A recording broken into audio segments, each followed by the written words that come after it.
Welcome everybody back to the channel. Today, I'm gonna share a top 10 tips list that I feel is essential for beginners and even helpful for more experienced players that may be getting Tarkov. You know, we all have our struggling days. Now, though this order is not particular, I did number them starting off with least to most important, at least in my opinion. You can order it however you want, but I'm gonna give you my top 10 in the list that I feel is least important to most important. And I'm gonna start off this with number 10. And this can arguably be one of the most important. And hear me out, I'll explain why. It may not sound too appealing. You know, some people want to run around the map. Some people have Call of Duty vibes. You know, everybody have their own play style, but this is tips. And this is especially for beginners. And I feel as a new player, you shouldn't be loading into maps, trying to loot and roam the whole map. I feel that's a no-no. You don't know enough. You don't have enough experience for that to be beneficial for you.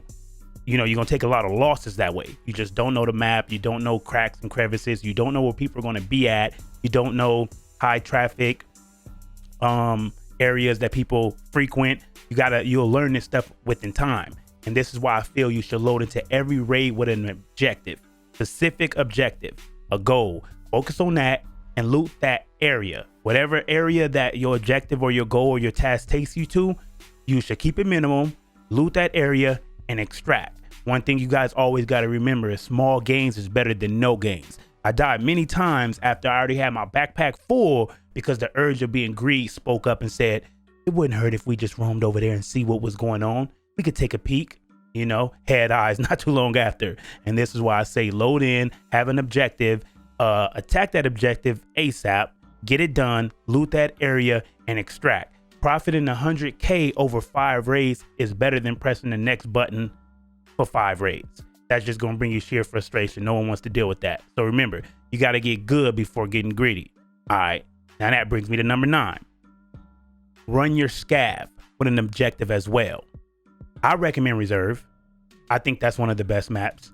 As a scav, it's so much there, from tech, spawn to everything. The military battery, I don't know what it's at now, but like a week ago that shit was going for a meal. Everything's there, even the potential of getting raiders. So level 4 gear is there for you as well. You have to earn it, but it's there for you.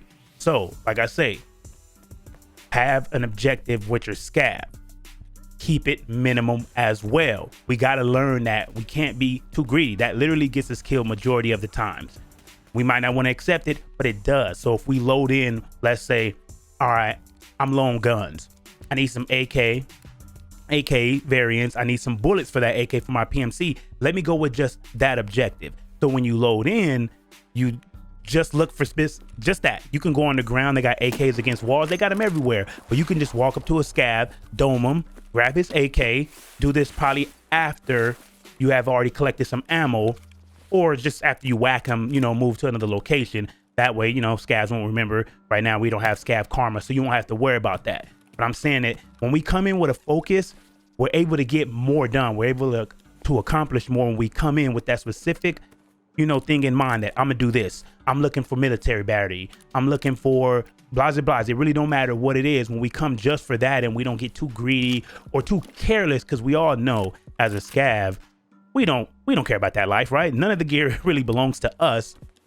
So we come in being a little careless, and once again, that's just gonna cause loss. And that's why I say small gains is better than no gain. Doesn't matter if it's 50K a raid, whatever it is. So come in there with a objective, real specific to whatever it is you feel you need. Now, if you already made it to the point that you don't need none, so you just come in for extra, then do as you please. But for the ones that's struggling, come in with an objective. Be focused. Be mindful that I should just grab this and get out, and don't try to be too greedy. Period. That's one thing you guys got to know. Don't try to be too greedy. Get in and get out. Piggybacking off of that, a lot of people say to run your scav offline. This is how you'll learn the maps. And I guess this is all subjective, however you feel to learn it. But for me, I never did that. And the people I play with never did that neither. I felt that I should just run my scav, you know, to learn a map. So if there's a map that I want to learn, I'll just run my scav on that map. That way I'm still put in real life situations. Because if you're just trying to, now it's different if you're just running in to learn the extracts, watch a video and you're doing offline for the extracts. But I feel it's more realistic, you know, to be in a real life situation. So I'd rather learn that map as my scav, right? That way I'm being quiet and I'm not just running around. I'm slow walking when I need to. These things are, when you put in that real life environment, I think is going to add skill to whatever it is that you plan to do. Overall, you'll be a more skillful player. That's how I feel. So I prefer run my scav on whatever map I want to learn instead of wasting countless hours going into a raid trying to learn it. But like I said, that's subjective, to each his own. However you feel that you can learn this map a little better, you proceed to do so. For me, I run a scav and learn it. That's the way I did it. That's why I'm always gonna do it. And I do encourage other people to do it the same way. And now for number 8, I say pick a map, right? Pick a map, learn it, and the cache containers. Cache containers will become your best friend. You're gonna get everything you need. You have the potential to get everything you need, you know, from beginning wipe, when we need all these little things that mechanic and therapist want, from the gas analyzers to the broken G phones, capacitors. It really doesn't matter what it is. And now on top of that, because the new buff, we can find gear and helmets, level 4, all type of good stuff inside these cache containers. So I say that it should be a high priority, top of your list is whatever map you pick, you learn that map and you learn the cache containers for that map. So you can do your cache runs. You can check them when you're in that area and you're not running past all of them. You don't get so many barter items that you need, especially those cigarettes. That's one of the missions I hate, is collecting all those cigarettes. I'm grateful that they knocked it down from 10 to 5, but it's still one of those missions that I feel just pointless. Go buy your own cigarettes if you want some cigarettes. I'm not over here digging in the dirt through cache containers to bring you boxes of cigarettes that's probably empty. But remember, learn those cache containers. That's number 8 for you guys. Okay, and number 7, I'll say learn the med system. As a new player, this game has a steep learning curve, and they added a bunch of more meds within the last recent patches. We got multiple meds that he wants us to utilize all these. So he don't want just one med to cure all. So this is why they're broken into a couple different. So I would say learn them all. Every single one you need, learn them all, so you make sure that you have adequate meds when you're in a raid.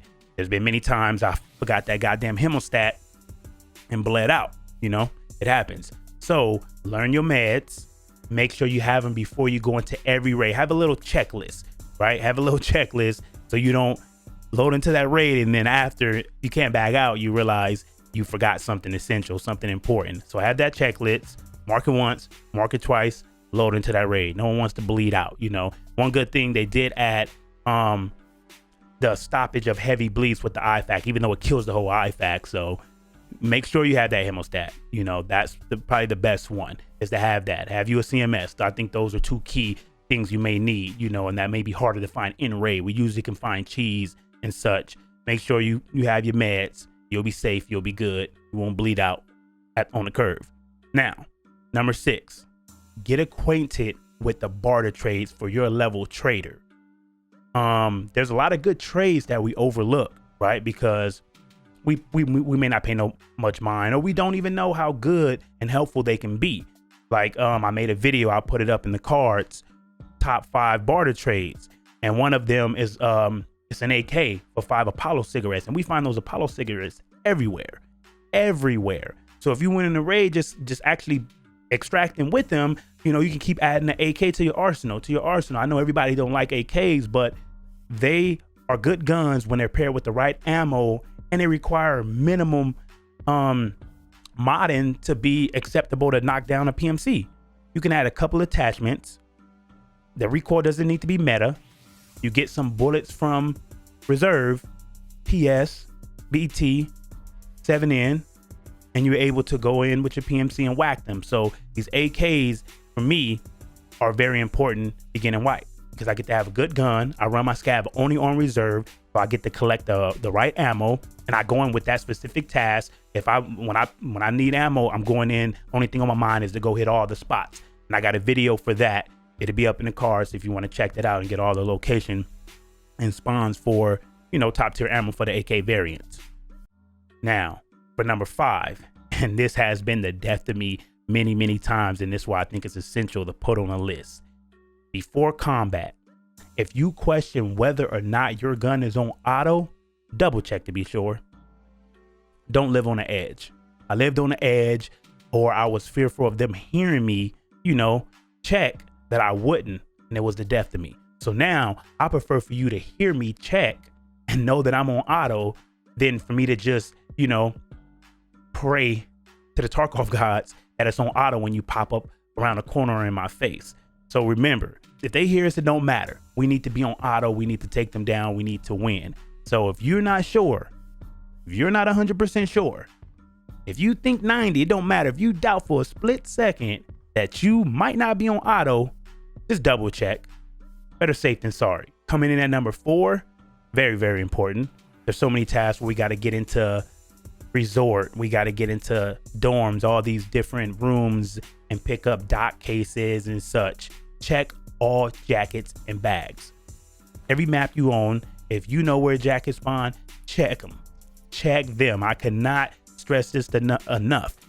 Beginning to wipe these keys be expensive. It took me a while before I got 216 key for resort. I needed to get a controller out of there. I wasn't willing to spend $750,000. So I grabbed every controller from this map and Woods and waited on that when I was ranked 30 something by the time I got to that. And thanks to one of my homeboys, he bought the key because I just couldn't let go $750,000 for that damn key. Just couldn't do it, and I couldn't find it. So this is why check every jacket. If you want it, there's some videos out there on YouTube where they let you know key spawns, jacket spawns, all that. Get a little bit of information online, YouTube. That way you'll be better suited to find what you need to find. This way you don't have to always go to the flea market and spend buku amounts of cash for a key you might just use once. So check all them bags. Don't neglect no bags, no jackets. Check them all. And now we getting down this list now. Some of these things, they might still be subjective.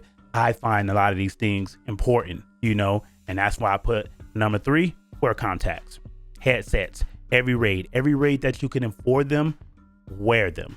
That's how I feel, because the enhancement in hearing, saves me so much, because I can hear you bend a corner. I can hear you when you were slow walking. If you got some items in your bag or bad ergo on your gun, like I can hear these things, and I'll be better prepared when you bend that corner. I might just head eyes you. 9 times out of the 10, I'll head eyes you, because sound is so important in a game like this, right? It's not Call of Duty. We're not running around like Call of Duty soldiers, not caring because we're going to respawn. We want whatever's in our backpack to make it back to our stash. Very important to majority of us, probably all of us, especially in the beginning.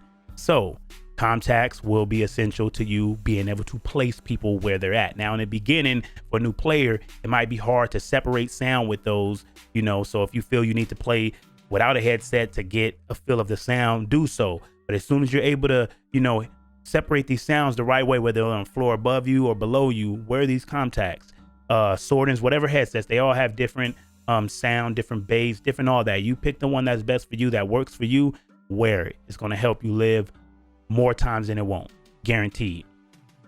Now we got 2 left, and these are very important, very important. Number 2, relocate after you shoot.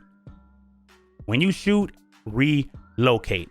Now this tip could also be situational, based on where you guys fighting. Like if you're fighting in dorms, there's not much repositioning you can do. You can run to another room. It doesn't matter. They know you went across the hall to the other room. So yeah, in situations like that, I understand that's situational. But if you're fighting anyone out in the open, across dorms, whatever, any situation where you could reposition yourself, you should do so.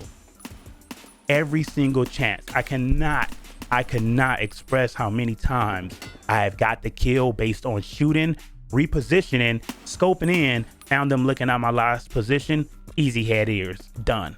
They hitting the next button, they back in their stash, I'm taking their loot. So this is why it's very important, relocate after you shoot. Now I know a lot of people are scared or fearful that they might run into somebody else while they're trying to relocate. But this is a fear you're gonna have to deal with, right? Sitting still like a sitting duck ain't gonna help you if they know your location. You don't know how many it is. You don't know what type of flank they're gonna put in effect. So don't be sitting there waiting to get smoked. Shoot, relocate. This is how we do it. This is how we're gonna win. Now, number one. And if you still do this, and you claim that you're an experienced player, you got issues. Do not peek the same corner twice, 3 times. Don't peek the same corner. Do not peek the same corner. I have shot people in the face many, many times, and they weren't all low rank. I would see some 30 ranks, and I'm not understanding why. Why, if I just shot, you backed up and then peeked again, my scope is on your little peanut head. You're going down. Do not do that. Reposition. This goes aligned with number 2. Shoot, reposition. Don't peek. Go peek from the left of that bookshelf. Peek from the left of that car if you just peeked right and he shot at you. Do not peek the same corner. Just don't. I'm trying to help you guys. These are tips y'all should follow. These are tips that could be helpful, but you gotta utilize them when you're in raid. Don't sit there and forget about every tip, and then you wonder why you keep getting smoked and laid on your back like a pregnant woman. Stop it. Do not peek the same corner. Guarantee you'll live more, because I'm gonna shoot your ass. You peek that same corner, I'm gonna sit you down. I'm gonna sit you down. So don't peek that same corner. You'll live longer. These are my 10 tips. I'm gonna give y'all an extra one, and this should be known across the board. This should be known across the board, and it's like a 2-in-1 type of thing. If you think you heard something, you probably did. Live by that. Live by that. And if you're not 100% sure, sit still and wait. Not camping, right? There's supposed to be some form of realism, right? We need to get information. We need to hear where this person may be at, or if there is an actual person there, so we can feel safe before we proceed. So if you think you heard something, you probably did. Give it a second. See if they do something. Most people end up always scoping in their gun back, ergo we always hear it. Give it a second. And always remember, there's always one more. Now, hit that like button, hit that subscribe button if you guys felt that these tips were of value and helpful. Show a little support to the channel, and I'm out.